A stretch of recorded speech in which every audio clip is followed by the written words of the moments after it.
Morning, dear students. Today, in the chapter of this biotechnology, with respect to the principles and process, I am going to take the topic that is tools of recombinant DNA technology. So, why we need to have these tools? Because the basic purpose of biotechnology is to develop a science, or you can say uh, to change the genetic composition of the organism so as to get benefit uh, to the society or for the human welfare. So mostly the methods which are being performed biotechnologically, they are being based on certain set of tools which help the biological world to manage manage the conditions and to obtain the desirable genetic recombinations which they when bring into the organisms will ultimately make the entire genomic content to be in such a form so as to you can say economically extract the things or make the organism adaptable to the environment. So let's see what are the basic tools with respect to the genetic engineering or the recombinant DNA technology which can accomplish our works uh, to obtain the desirable results. So in this concern we should have the following set of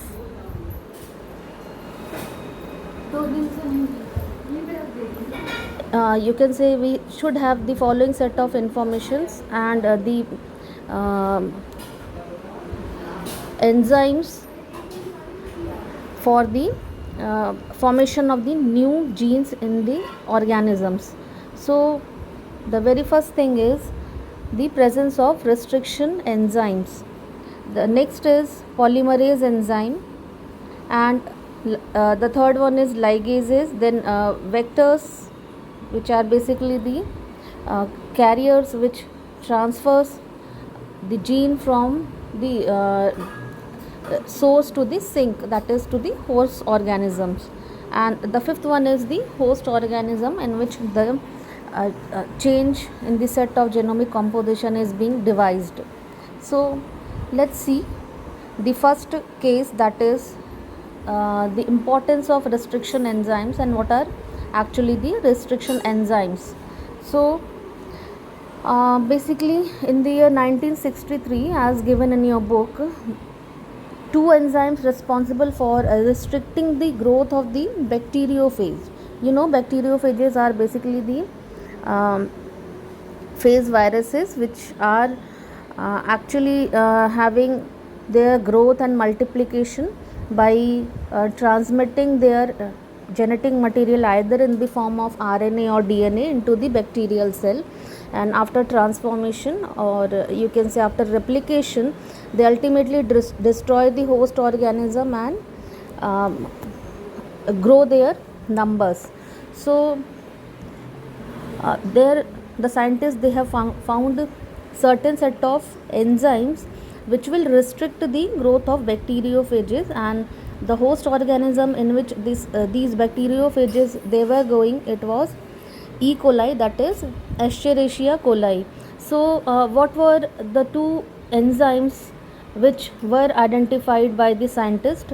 So I have mentioned here, it was one of the enzyme was a methylated group of DNA containing enzymes, and the second one was the cut DNA enzymes which actually restrict the or you can say cut produces the cleavage in the DNA molecule at certain specific sites. So due to these properties, they are basically called as restriction enzymes or restriction endonucleases.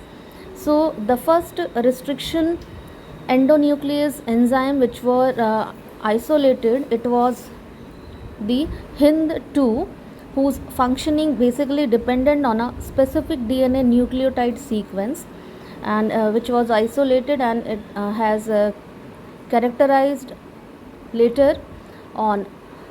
It was found that the Hind2 always cut DNA molecules at a particular point by recognizing a specific sequence of 6 base pairs.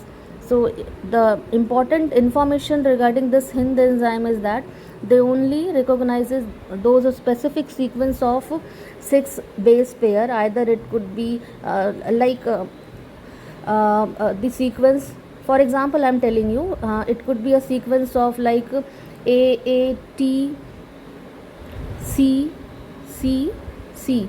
So you can easily understood that these are the nucleotide base pairs, which are 6 in number, and they have a unique pattern of combination. So for Hind6, it could be any, you can say any it is basically a certain specified sequence of 6 base pairs. So this specific base sequence is basically known as recognition sequence, through which after recognition of these sequences, the enzyme, it will cut the DNA molecule from those areas. So besides Hind2, today basically we have more than 900 restriction enzymes that have been isolated from over 230 strains of bacteria, each of which recognizes different recognition sites. So whatever be the type of DNA molecule, the place, or you can say the area where specific type of nucleotide base pairs are there, and what type of base pair we need to cut, it is being identified by these set of enzymes, which are known as restriction enzymes, also known as molecular scissors. So DNA molecule can be cut at their specific site by recognizing the definite sequences by these organisms, I mean these enzymes, and that's why they are basically known as restriction enzymes. So let's see how the name of these restriction enzymes, it has been predicted by the scientific world. And let's see the nomenclature. I'm taking the example of the E. coli. It is an enzyme in which I have marked the first part through red color and the next part through green color. So what does it means?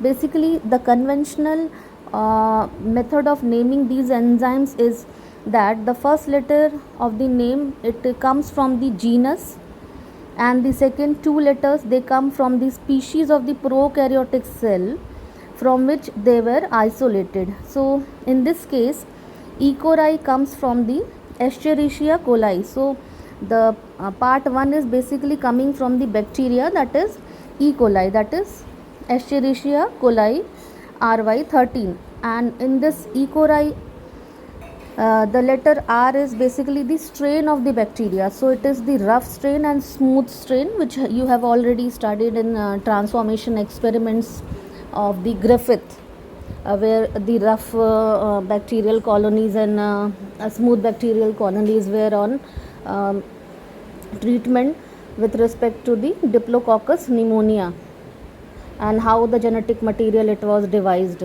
So R is basically here used with respect to the type of strain the bacteria is having. So the next number is basically that is it is a Roman number, but when we pronounce we actually pronounce it as ECOR 1, and the 1 is basically a Roman number. So this Roman number basically follow the names which indicate the order in which the enzyme were isolated from the strain of that bacteria. So suppose a particular sequence of enzyme which restrict, or you just when they make cuts in the DNA molecule, it has been isolated firstly, and then that particular enzyme is labeled as 1 with respect to the Roman number 1, and the specific type of another sequence, the same which is being extracted from the same organism, it can be labeled as 2, 3 like that, and it is labeled or mentioned in Roman letters. So most of the restriction enzymes, they belong to a larger class of enzymes which are known as nucleases, and there are two types of nucleases enzymes, and these are exonucleases and endonucleases. So exonucleases basically removes the nucleotides from the end of the DNA, where the endonucleases makes cut at specific positions within the DNA. So each restriction endonuclease basically functions by inspecting the length of the DNA sequence. Once it finds its specific recognition sequence, so it will bind to a DNA and then cut each of the two strands of the double helix at a specific point in their sugar phosphate backbone, and each restriction endonuclease then recognizes a specific palindromic nucleotide sequence in the DNA. So what do you mean by this palindromic sequences? As the example given in your book, in which the word Malayalam is being written, you can see I have shown this word and labeled the reversible and irreversible, reversible arrows, where from the left hand side also you can read this word as Malayalam, and from the right hand side also you can read the word Malayalam in the same way. So the distribution of the letters can somehow it could be resembled to the type of nucleotide base pairs which are being arranged in the DNA double helix. So where either it could be a 5' to 3' molecular end of the molecule of the DNA, or it could be the 3' to the 5' molecular end of the anti-parallel strand of the DNA. The base pairs are basically like that. They are arranged in such a form that from either of the ends they can be read or recognized in the same way. So the palindrome in DNA sequence is basically the base pairs that read same on the two strands when orientation of their reading is kept the same. So the following sequence basically reads the same on the two strands, that is either from the 5' to 3' direction or from 3' to 5' direction. So restriction enzymes basically they cut the strand of DNA a little away from the center of the palindromic sites, but between the same two bases on the opposite strands. So this leaves single stranded portions at the ends, and these overhanging stretches basically they are known as sticky ends on each strand, and these are named so because they form hydrogen bonds with their complementary cut counterparts, and this stickiness of the ends facilitates the action of the enzyme DNA ligase. So DNA ligase ultimately joins the foreign DNA where these you can say sticky sites are being created so as to insert the foreign DNA molecule.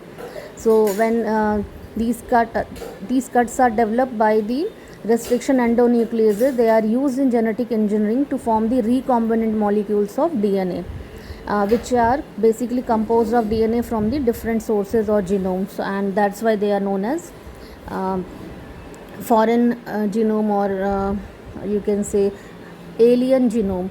So as you can see here, there are two types of cuts: staggered cuts, which produces the sticky ends containing the hydrogen bonds, and the even cuts. So in this E. coli is being shown here. E. coli is an enzyme, that is restriction enzyme, and how it cuts the double stranded molecule of the DNA. It is being shown in the three forms. So as you can see in the picture 1, where the nucleotide base sequences are being cut from the GNA nucleotide base pairs containing the palindromic sequences. As you can see the palindromic sequences here, AATT, and in the reverse direction also it is AATT. So this is the palindromic sequence, and ultimately the E. coli, it produces the 5' overhanging ends, and this is basically the sticky ends. So as you can see, the biological molecule of the DNA, it is being cut, and these are producing the staggered ends, which ultimately helps in joining with the alien DNA, which we need to transmit, and we make to compose in the form of recombinant DNA. Likewise, EcoR5, this is the Roman number 5.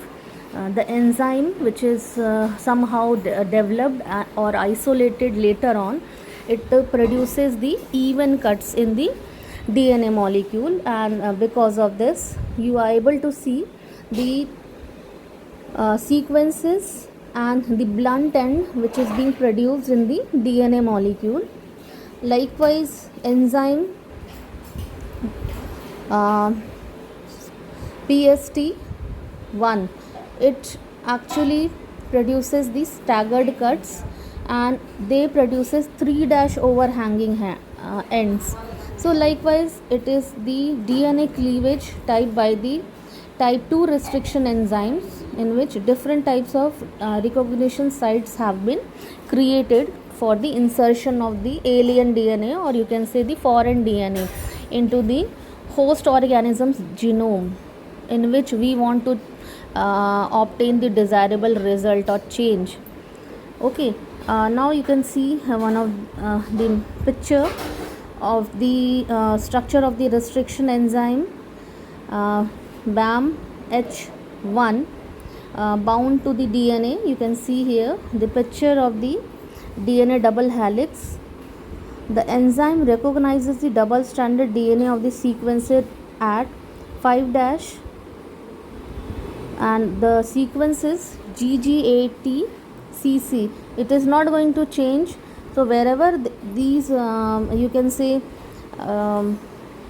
sequences are present in the DNA molecule, the enzyme will cut through these ends only, and it cleaves the phosphodiester backbone between the two G residues. This results in the formation of two DNA fragments that have 5' overhanging ends, and that's why they are known as cohesive or sticky ends. And these type of cuts are basically the staggered cuts. The protein is basically a dimer of identical subunits. So it was all about the how the restriction enzymes, which are acting as a biological tool for the biotechnological processes, they are being developed, and they are helping the scientists to further do research, and you can say develop the different organisms of desirable trait and character, which are ultimately in connection to us, helpful for the human and the entire world. Thank you so much.